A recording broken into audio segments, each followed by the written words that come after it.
The air in Thompson's John Deere dealership in the spring of '72 was thick with the smell of ambition.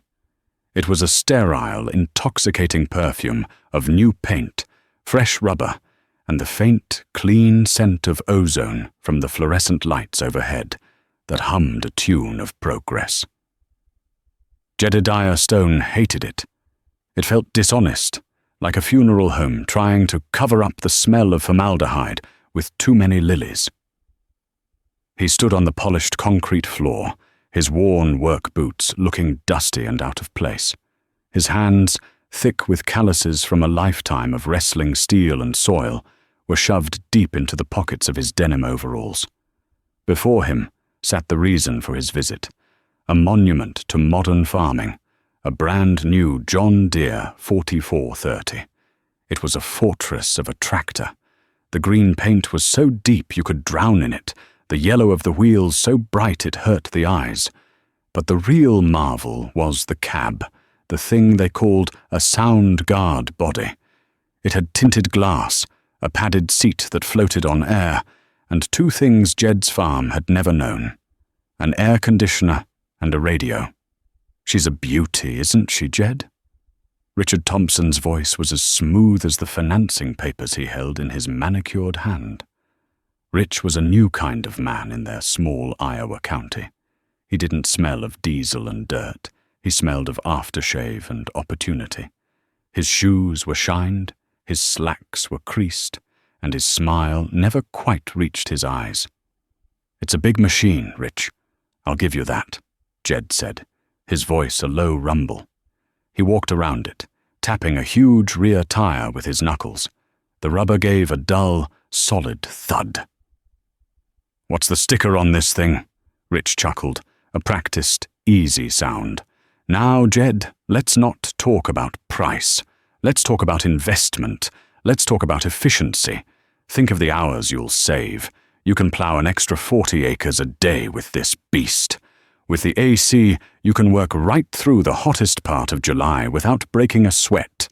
No more eating dust all day. This isn't just a tractor.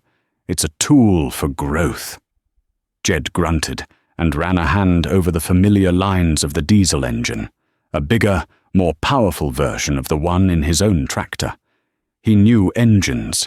He knew the heart of a machine, and this one was a good heart, strong and true. But it was surrounded by a body of debt. "My 40-20 does the job," Jed stated plainly. Rich's smile tightened just a fraction. "Jed, your 40-20 is a fine machine, a classic, but it's 4 years old now. Got more hours on it than a county judge. The trade-in value is prime right now. We can roll your equity right into this new loan. With corn prices heading up, you'll pay this thing off in no time. It's simple leverage. Every successful farmer in the county is doing it." That was the word Jed couldn't stomach. Loan. It tasted like rust and failure in his mouth. His father had lost half his farm in the '30s because of a loan he couldn't pay. The lesson was branded onto Jed's soul. You don't bet the farm, not ever. You own your tools or they own you. I don't do loans, Rich. You know that. It's not a loan. It's a line of credit. It's a business expense, Rich countered, his voice losing some of its silky smoothness.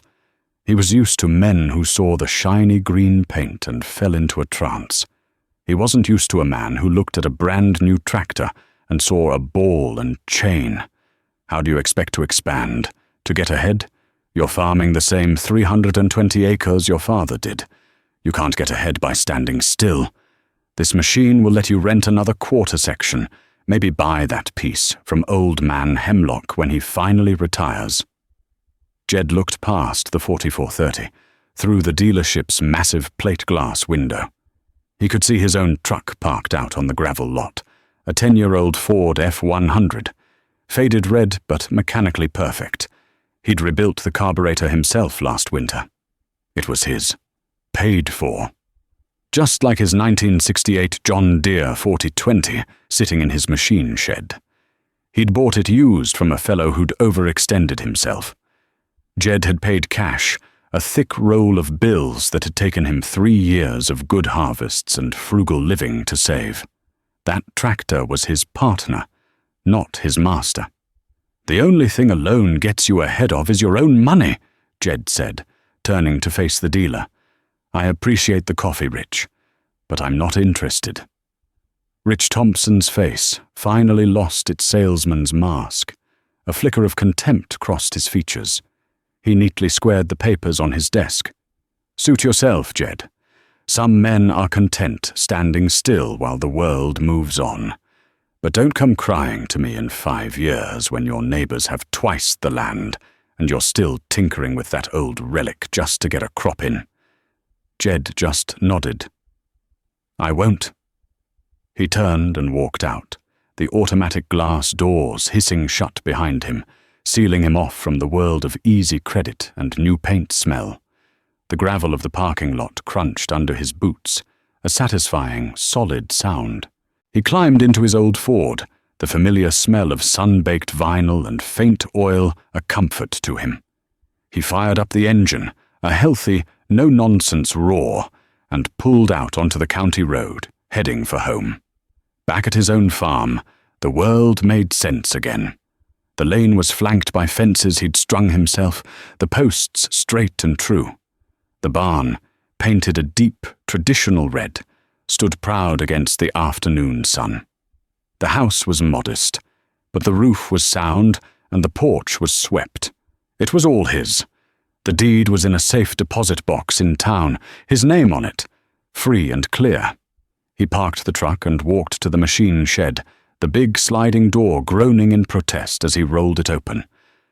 There she sat, his 1968 John Deere 4020. It wasn't a fortress like the 4430. It was a workhorse, an open station tractor, no cab, just a seat, a wheel and levers. The paint was faded on the hood from years of sun. There were grease stains around the hydraulic couplers, and a few dings on the fenders from a misplaced wrench or a tight turn near a fence post. But to Jed, it was the most beautiful machine in the world. He climbed up, the worn metal of the steps familiar under his boots. He turned the key. The 24-volt system whined for a second, then the big 6-cylinder diesel engine barked to life, settling into a deep, rhythmic thrum that vibrated right through his bones. It was the sound of independence. He knew what they said about him at the coffee shop, at the co-op, that Jed Stone was stubborn, that he was cheap, that he was a fool, too afraid to take a risk. Maybe they were right. Maybe Rich Thompson was right, and the world would pass him by. But as he sat there, listening to the steady beat of his own engine, an engine he knew how to fix, an engine that belonged to him and him alone, he felt a deep sense of peace. And before we go any further with this story, I have to stop and ask you folks a question. Think about it for a minute. Have you ever been in a position like Jed's? Maybe not with a tractor, maybe with a car, a house, or a business decision. Have you ever had to choose between taking on a big loan for something new and shiny that promised the world, or sticking with the old, reliable thing that was already paid for? Drop a comment below and let me know what you would have done in Jed's shoes back in 1972. It's a choice that defines a man, and I'm curious to know where you stand. The following spring, in '73, the choice Jed had made felt like the right one. The fields had dried out early, and he was out with the 4020 and his 6-row International planter, laying in the corn. The diesel engine sang its steady song, the black smoke puffing from the stack in perfect time with the engine's rhythm. He was making good time, the rich black Iowa soil turning over neatly behind the planter units. He didn't have a radio, but he didn't need one.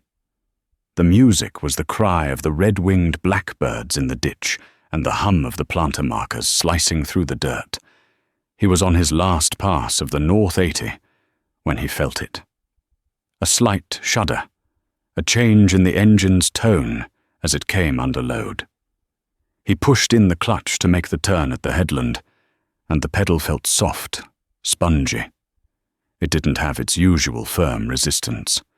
When he let it out, the tractor hesitated, the gear engaging with a sickening slip before it finally caught. Jed's jaw tightened. He knew that feeling. The clutch was going. He limped the tractor and planter back to the machine shed, the slipping getting worse with every gear change. He shut it down, the silence that followed ringing with the sound of lost time and hard work to come. Planting season was a race against the calendar, and a breakdown was a thief that stole precious daylight hours. A man like Rich Thompson would have just called the dealership. A mechanic would be out in a service truck, and if the repair was too big, they'd drop off a loaner tractor. The bill would just get added to the line of credit. Jed didn't have that option, and he didn't want it. He had a set of tools, a chain hoist, and 2 hands that knew their way around a machine. The next morning, he began the arduous task of splitting the tractor. It was a brute of a job. First, he drained the hydraulic fluid, the warm, red oil-smelling metallic and used. He disconnected the fuel lines, the wiring harnesses, the hydraulic hoses, carefully labeling each one with a small piece of masking tape. He blocked up the front end securely with heavy oak timbers, then wheeled his engine hoist into place, its chains dangling like metallic tentacles. He unbolted the frame rails, the big 3/4-inch bolts groaning in protest as he put his full weight on a long breaker bar. Finally came the moment of truth. With a heavy steel wedge between the bell housing and the transmission case, he carefully rolled the front half of the tractor, the engine, front axle and all, away from the rear half. It separated with a low groan, revealing the wounded heart of the machine, the clutch assembly. The pressure plate was scored with hot spots, blue and purple from the heat of slipping. The clutch disc itself was worn down almost to the rivets. His neighbor, Dave Miller, drove by on the road, slowing his brand-new 4430 to a crawl. He was pulling a 24-foot field cultivator, a piece of equipment Jed's 40-20 couldn't have dreamed of handling. Dave sat high in his air-conditioned cab, the radio probably playing some country tune. He gave Jed a wave, a slow, almost sympathetic gesture. Jed just wiped the grease from his forehead with the back of his hand and nodded back. He could imagine the conversation later. Saw old Jed today. Had his 40-20 split in 2 right in the middle of planting. Poor guy. Should have traded it in when he had the chance. Jed ignored it. He spent the next day driving his old Ford into town to get the parts. The new pressure plate and disc cost him nearly $200, a painful but manageable expense paid in cash. Back in his shop, he meticulously cleaned every part, scraping away years of accumulated grime and grease. He checked the throwout bearing and the pilot bearing, replacing them as a matter of course. You didn't do a job this big and cut corners. Putting it all back together was even harder than taking it apart. Aligning the splines of the transmission shaft with the new clutch disc was a game of millimeters, requiring patience and a steady hand. He had to use pry bars and come-alongs, his muscles straining, sweat dripping from his nose onto the dusty concrete floor. Finally, with a satisfying clunk, the 2 halves slid together. The rest of the day was spent reconnecting everything, torquing the bolts, refilling the fluids. By the evening of the 3rd day, he was done. His body ached, his hands were raw, and he was hopelessly behind schedule. But when he climbed onto the seat and turned the key, the engine fired up instantly. He pushed in the new clutch. It was firm, solid. He slipped it into gear, and the tractor moved forward smoothly, with no hesitation, no slip. A grim smile touched Jed's lips. He had wrestled with the beast and won. He hadn't paid a mechanic a dime in labor, and he hadn't borrowed a penny. He had paid with sweat and time, a currency he understood. A week later, Sitting in the corner booth of the Main Street Cafe for his Saturday morning coffee, he heard his name mentioned. It was Rich Thompson, holding court with a group of other farmers. "And that's the problem with that old-fashioned thinking," Rich was saying, gesturing with his coffee cup. "A man loses 3 prime planting days because he's too stubborn to finance a reliable new machine. 3 days. You calculate the yield loss from planting late, and that old tractor just cost him more than a year's worth of payments on a new 4430. It's penny-wise and pound-foolish, plain and simple." The other men nodded in agreement, looking at their own reflections in the shiny chrome of the napkin dispenser. They were all customers of Rich's. They all had lines of credit. They were all part of the new way. Jed just sipped his coffee, paid his 60 cents at the counter, and walked out. Let them talk. His corn was in the ground. The next few years were a blur of hard work, but they were good years. The world, it seemed, was hungry, and American farmers were there to feed it. The phrase, "fence row to fence row," came down from the Secretary of Agriculture, Earl Butts, and it became a gospel. Land that had been left to pasture for generations was plowed under. Commodity prices, fueled by huge grain sales to the Soviet Union, climbed to heights no one had ever seen. Corn hit $3 a bushel, then $3.50. Soybeans went even higher. For the farmers of the American heartland, it felt like the boom would never end. Rich Thompson's dealership became the epicenter of this new prosperity. He added a massive new service bay and a second showroom. He started selling the new 8630 articulated 4-wheel drive tractors, titanic machines that could pull 50-foot plows and cost more than most men's entire farms had been worth a decade earlier. And men were lining up to buy them. The bank was their best friend, handing out money with a smile. Debt was no longer a dirty word. It was a tool, a sign of ambition. Rich even bought the old Hemlock place, the quarter section that bordered Jed's farm to the east. He bulldozed the old farmhouse, a place where a family had been raised, and put up a sprawling brick ranch-style house with a 2-car garage. He didn't farm it himself, not really. He used it as a demonstration plot.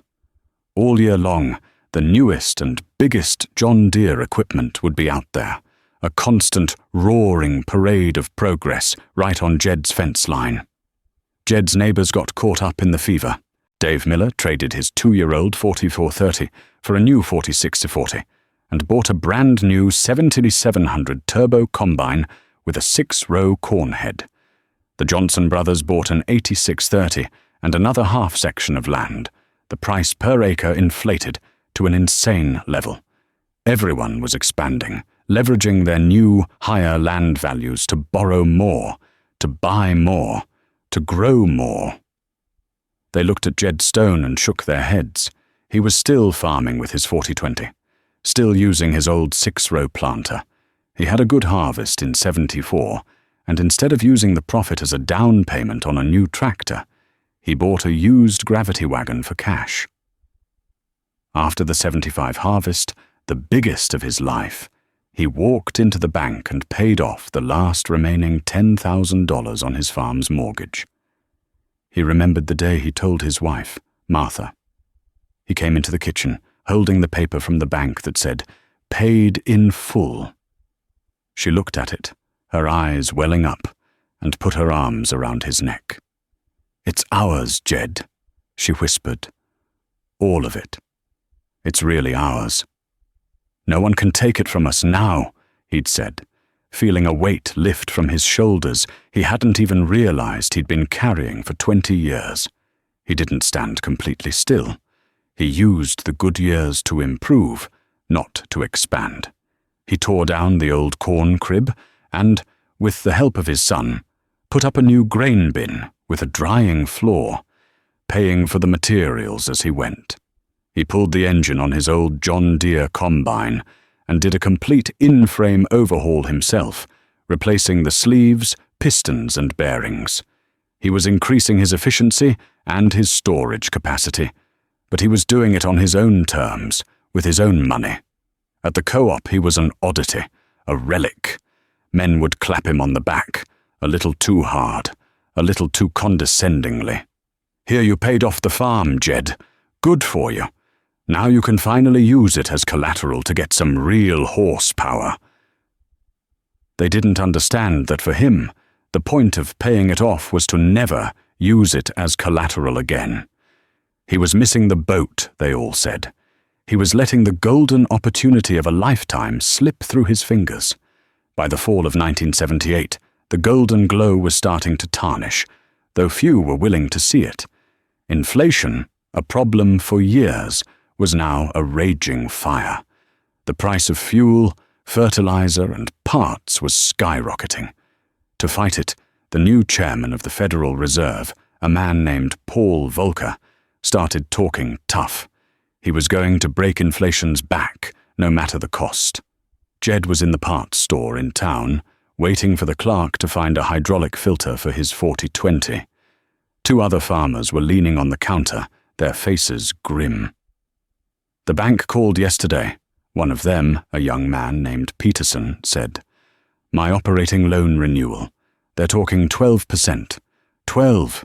It was 8 last year." The other man, older and more weathered, just shook his head. "The prime rate is already in the double digits. I hear talk it could go to 15, even 20% before this is over. A man can't cash flow a crop at those rates."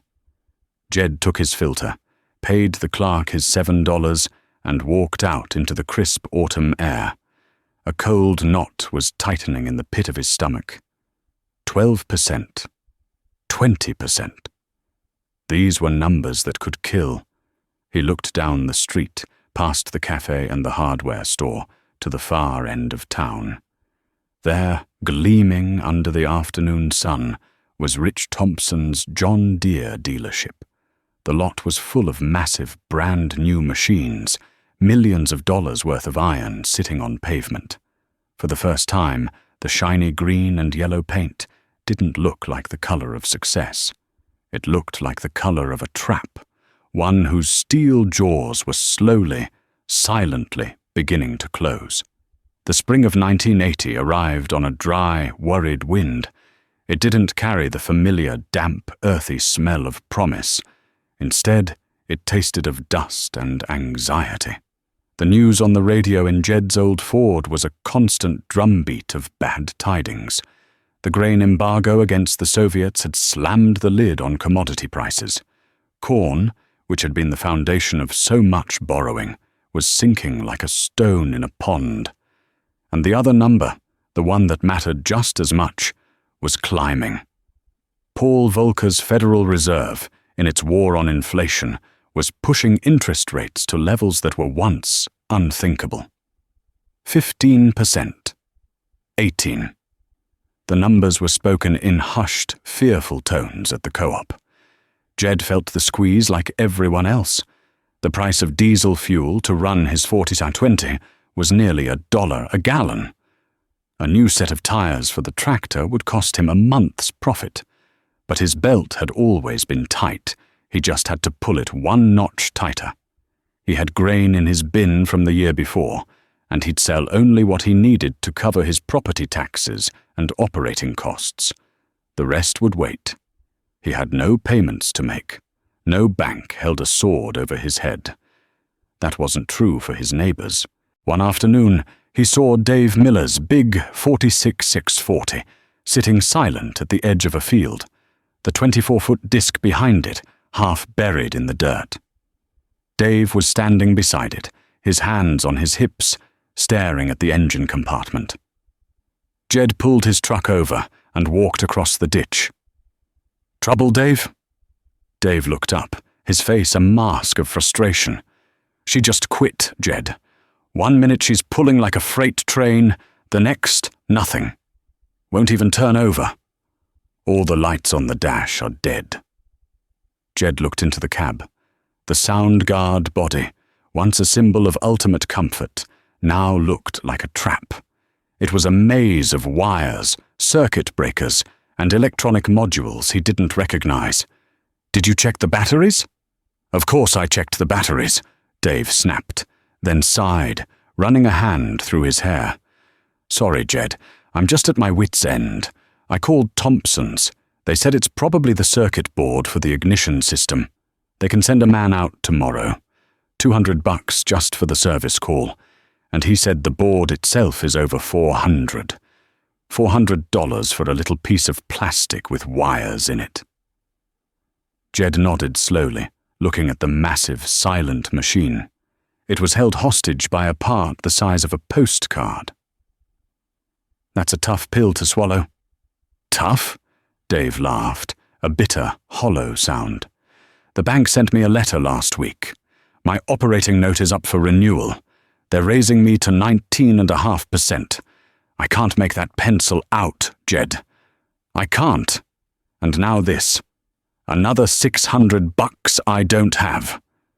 He kicked the huge rear tire, the one that cost more than Jed's first car. It didn't even flinch. Jed didn't have any advice to offer. He just stood there for a minute, a silent witness to a new kind of despair.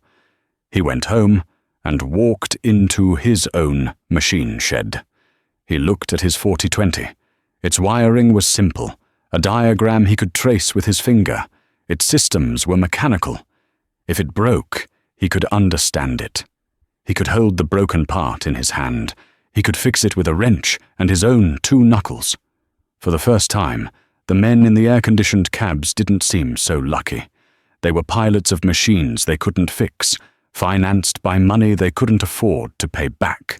The cracks in Rich Thompson's empire began to show that summer. They started small. The dealership's lot, usually a pristine showcase of new equipment, started to look cluttered. Used tractors and combines, trade-ins from the good years, sat unsold, their paint fading under the relentless sun. Then, a new kind of machine began to appear. A nearly new 440 with a repossession tag tied to the steering wheel. A year-old combine, its grain tank still dusty from the last harvest, returned by a farmer who had walked away. Rich himself seemed to change. The easy smile was still there, but it was brittle. The confident swagger was gone, replaced by a frantic, nervous energy. He was on the phone constantly, his voice tight and strained. He was caught in the same trap as his customers. He had financed his massive inventory with the bank, borrowing heavily against the assumption that the good times would keep rolling. Now, he was paying 20% interest on millions of dollars of iron that was depreciating every day it sat on his lot. The new paint smell in his showroom was starting to smell of desperation. The fall of 1981 was the breaking point. The harvest was decent, but the price of corn fell below $2 a bushel. It cost more than that just to grow it. The math no longer worked, not for anyone carrying debt. The whispers of trouble turned into open talk of ruin. The first foreclosure notice went up on a farm south of town. It was like the first crack appearing in a great dam. Soon, the notices were everywhere, tacked to the bulletin board at the post office, printed in the legal section of the county newspaper. They were small, black and white monuments to broken dreams. The auctioneer's chant became the soundtrack of that winter. Farm sales were held nearly every weekend, grim affairs held in frozen, muddy farmyards. Families stood by, faces numb, watching as their lives were sold off, piece by piece. Jed went to a few, not to buy, but to bear witness. He saw tools his friends had bought with hope and pride sold for a fraction of their value to strangers. The worst was Dave Miller's sale in early March. A bitter wind whipped across the yard, rattling the sheet metal on the machine shed. Dave's 4640, the one that had broken down in the field, was parked in the front line, gleaming after a wash but looking forlorn. The banker stood near the auctioneer's truck, a man in a clean suit and overcoat, his face impassive. Jed watched as the tractor that had cost Dave nearly $40,000 just a few years before sold for $12,000. The combine went for even less. Dave's wife was crying silently, her face buried in her husband's shoulder. Jed walked over and put a hand on Dave's arm. There was nothing to say. Jed survived. It wasn't glorious. It was a grim, grinding affair. He and Martha ate from their garden. He patched his own tires. He welded broken parts instead of buying new ones. His income was a trickle, but his outgo was even less. His farm, free and clear, was an anchor in the storm.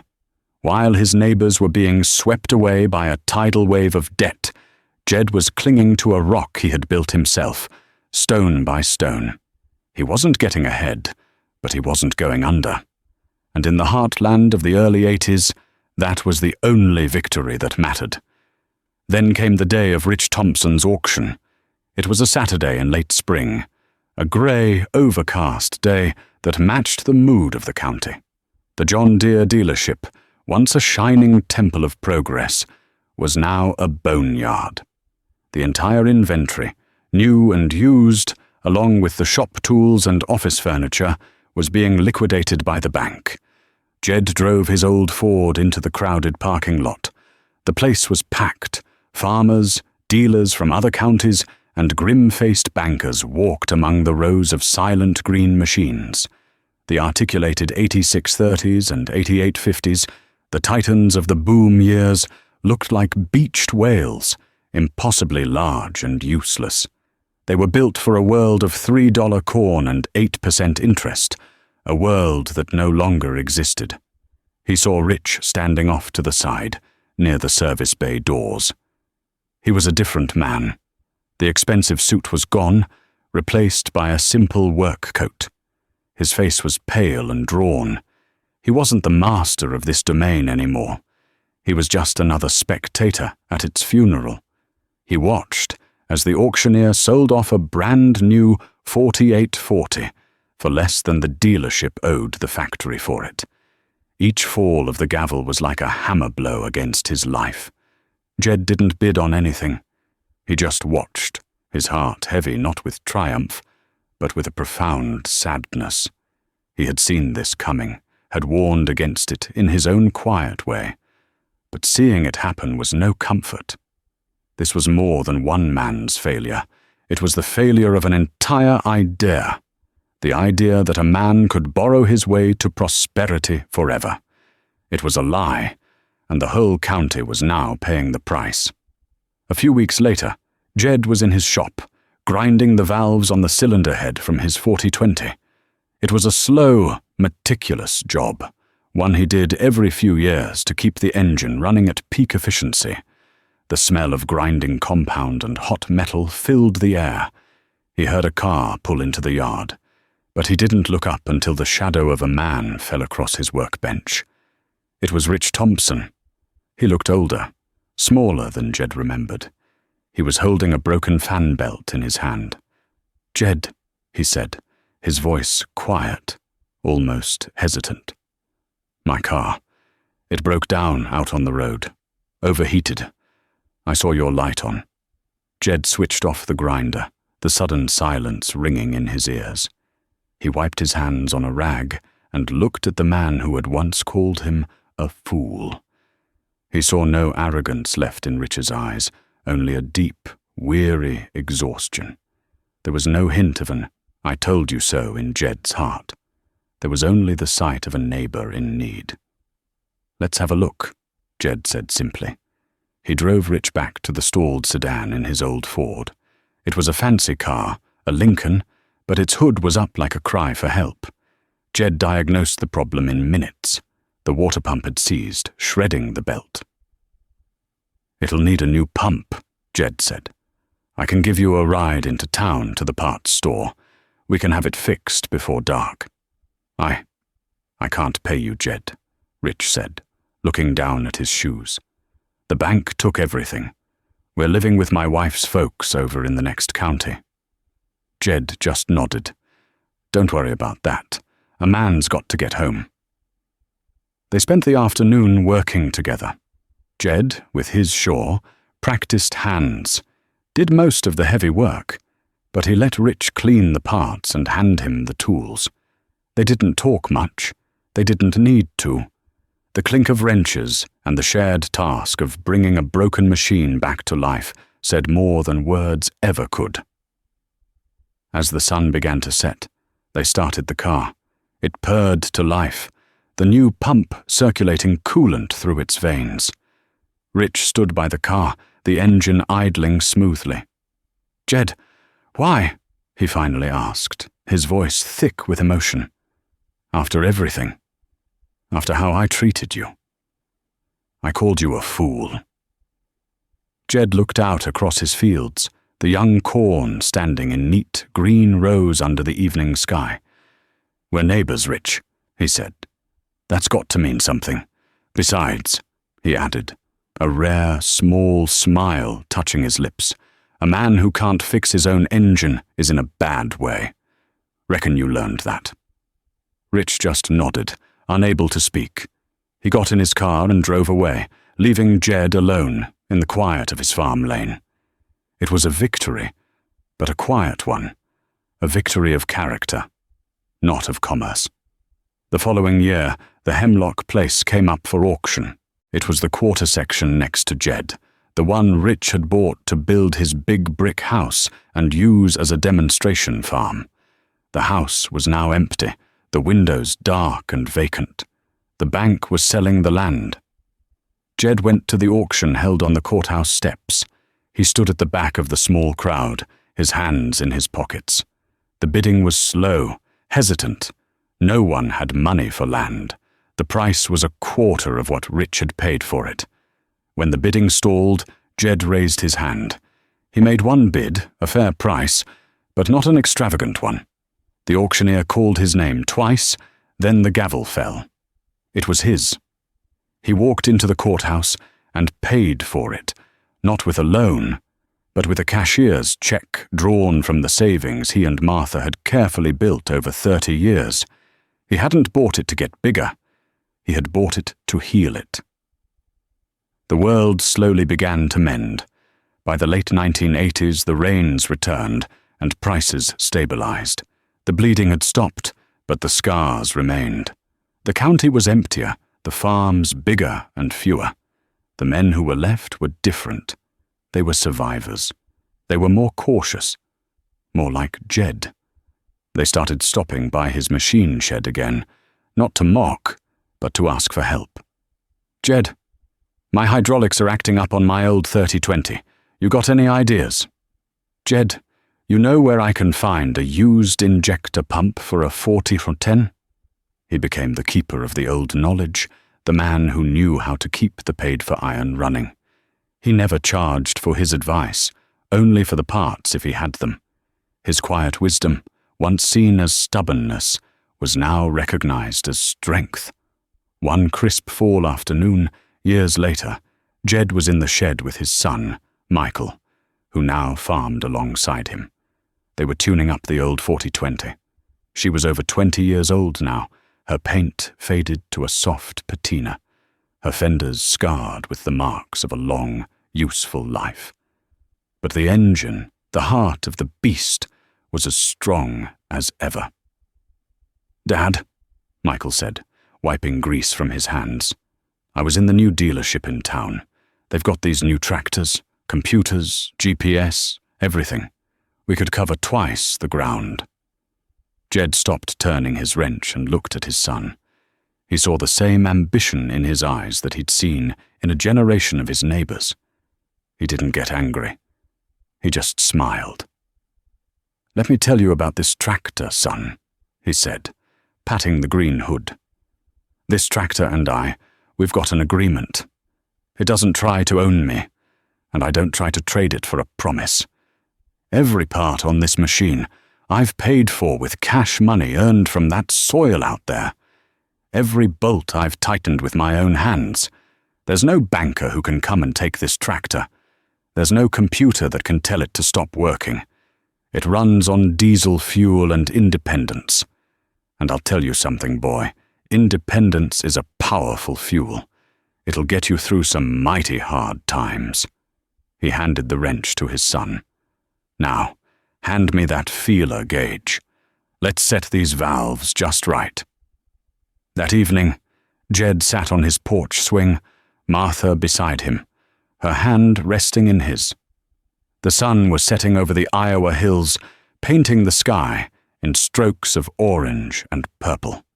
From the machine shed, he could hear the faint, rhythmic clink of his son's wrench against steel. And from the far field, the Hemlock Place, he heard the sound of another engine starting up. It was his other son, in their other 4020, the one Jed had bought for cash at an auction years ago.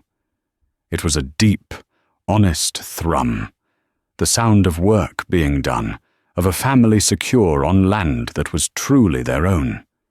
He looked at the calluses on his hands, the road map of his life etched into his skin.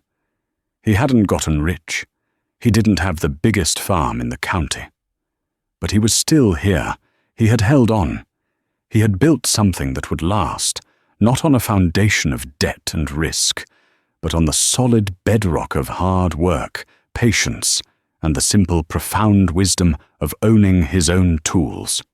The world had moved on, just as Rich Thompson had predicted all those years ago.